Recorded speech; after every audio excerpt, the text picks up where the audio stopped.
Onun ismi Cristiano Ronaldo. O nurg'un kishilarning yoshlik bahori. O nurg'un kishilarning ko'nglidagi futbol shahzodasi. 2 navbatlik Dunyo futbol apandisi, 4 navbatlik Oltin to'p mukofoti, 4 navbatlik Yevropa oltin kesh mukofoti. Bularning hammasi uning tirishchanligining va talabchanligining belgisi. Ammo nurg'un kishilar uning zodi qanchalik darajada talabchanligini bilmaydi. 1985-yili Selo Portugaliyaning Madeira orolida tug'ilgan. Ammo homildor vaqtida ota-onasi uni tushirishga tasliq qilgan. Chunki u chaqda ularning 3 bolasi bor bo'lib, bu nomrod ayolning yangi farzandini beqishga qurbi yetmaydi. Lekin doktorning nasihat qilishi bilan Ronaldo yanada dunyoga ofarida bo'ldi. Uning ota-onasi yil bo'yi sirtda xizmat qilg'achqa, futbol uning birdan-bir hamrohiga. Cho'ng-kichik ko'chlar uning mashq maydoniga aylandi. Dadasi uning futbolga bo'lgan orzusini amalga oshirish uchun Seloni Madeira klubiga bordi. Trenermo Seloning ifodasini ko'rib darhol imzo qo'ydi. Bu dal Seloning orzusining boshlangan joyi.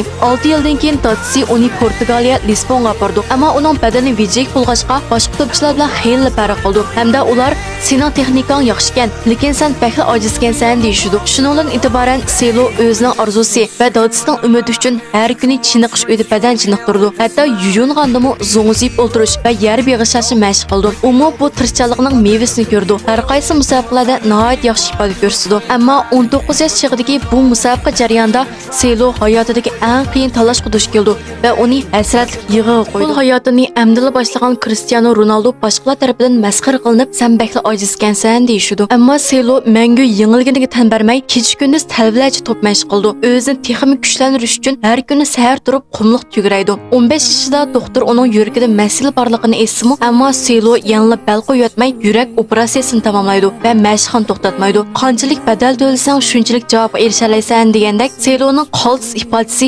hammalarni hayron qoldirdi. Ammo 19 yoshlik Selo hayotidagi eng qiyin talash qilish keldi. Shu kuni Selo Rossiyada dunyo lo'nqisi oldin talash musobaqa maydon dedi. Bosh trener Sikolari Ronaldoning dadasining o'lib ketganligini aytib, uning uyiga qaytib ketishiga alohida ijozat berdi. Ammo Selo o'ylamagan yerdan bu taklifni rad qilib, musobaqada chon turdi. Garchi bu dadasi bilan eng oxirgi rat xo'shlashish fursati bo'lsa-mu, ammo u davlat uchun jangga chiqishning o'zining cho'qim dadasining umidini oqlay oladiganligiga ishonadi. Shuning bu paytda u jangga otlanib, o'zining beg'ishlash ruhini namoyon qildi.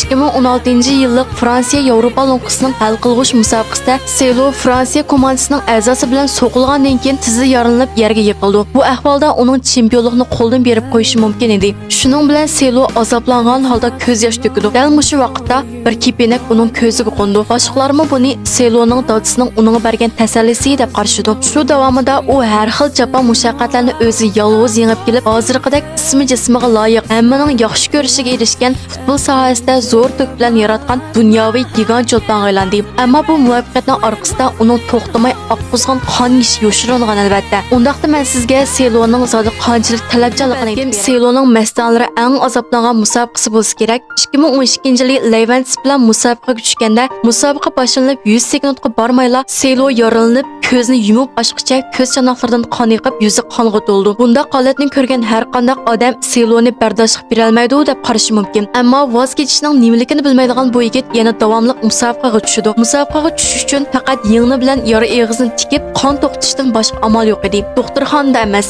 narkozmi yo'q. Mana mushundaq ahvol ostida yengni uning terisini teshib o'tdi. Faqat va faqat 6 minutdan keyin Selo mushundaq ahvol ostida musobaqa maydoniga qaytib keldi. Ammo uning chiroyida yanada keskin jang o'tishmaydi. Undaqda u odatda zodi qanchalik talabchan. 37 yoshli futbolchi bo'lgan Seloning badan safasi kishini hayron qoldirdi. Badan tekshirish sonliq ma'lumotga asoslanganda uning badan ishi orallar 20 yosh atrofida kelgan. Uning trenerimi ilgari "Men kunda chiroqni o'chirishdan burun 2 ishni qilaman. Biri yotoqdagi boshqa bolalarning qaytib kelmaganligini tekshiraman. Ikkinchidan Seloni chiniqish uydan tortib chiqaraman. Bo'lmasa u chiniqish uyda tong'atquchi mashq qildi" degan. Tadqiqotchilarning badandagi may nisbati odatda faqat 10% atrofida bo'ldi. Ammo Seloning oralib 7% egallaydi. Iqtisod mutaxassislarining zahar chekish xotirasini tushuntirishicha, muskul qurilmasi nuqtasidan qaraganda odamni 3 turga ayirishga bo'ldi ekan. Ya'ni odatdagi odam, tanarkachlar va Selo. Mana bu madilashlar uning tirishchanligi va talabchanligining namoyandasi. Har bir odamning muvaffaqiyat qozonishi 1-2 kunda qo'lga kelgan emas. Xuddi Selo o'zi aytgandek, nishonni amalga oshirish uchun butun kuchimiz bilan tirishimiz kerak. Muvaffaqiyat azaldan talaydan kelmaydi. Chunki hammamizda talant bor. Lekin talantingiz bor bo'lib, tirishchanlik ko'rsatmasangiz, o'xshashlar yanada hech nimaga erisha olmaysiz.